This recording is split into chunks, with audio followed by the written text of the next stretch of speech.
Hi, my name is Mark Frank, and welcome to the Climate Change News Roundup for the week of January 25th to 31st. We start off with pipeline news, and something that has been troubling me over the last week. Various news outlets are speculating that the Biden executive order to cancel the Keystone XL is actually in favor of the Canadian government. The cancelling of the Keystone XL means that the Trudeau government purchase of the Trans Mountain expansion is now ballooning in worth. With the prairies having limited access to the US market, they are left with Trans Mountain as one of the only routes to get their product to be able to ship abroad. I'm also a bit confused with the wording and my interpretation of the executive order. I believe the Trans Mountain XL is an expansion of the Trans Mountain, same as the Keystone XL is an expansion of Keystone. Now, Keystone XL had its permit revoked, not Keystone. They're two different pipelines. Keystone has been operational since 2016, while Keystone XL is an expansion, a second pipeline that should meet up with Keystone and ship oil to the Gulf. I've put some full maps and all the wording of the executive order in the bio, so have a link. In further pipeline news, the Michigan governor and the state environmental agency approved a pipeline permit to go under the Great Lakes in a narrow part connecting Lake Michigan and Lake Huron. Now, this would upgrade and replace Line 5 pipe that has actually been there since 1953. I've got no clue who works for an environmental agency that approves a pipe to go under a river, and I was actually aghast when I realized that Trans Mountain actually is going underneath the Thompson River. Something that could have easily had a bridge, and the only speculation that I can come up with, they're trying to hide the idea of the pipeline from public view.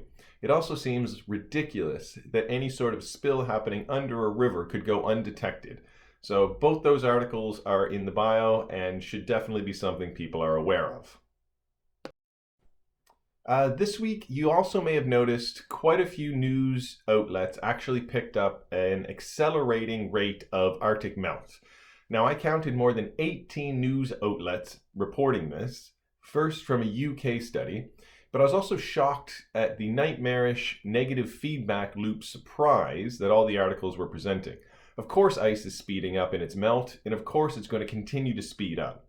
Nothing's going to slow down the Arctic melt, even if the Paris goal is limited, because the temperature is still expected to rise, even when and if we do all of the Accord's agreements. In water news, I was excited about this out of the Canadian Curve Lake First Nation.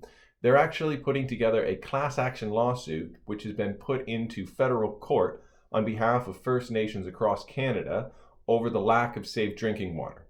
The plaintiffs are suing Ottawa for an appropriate water system in all of the reserves in Canada for a cost of approximately $2.1 billion.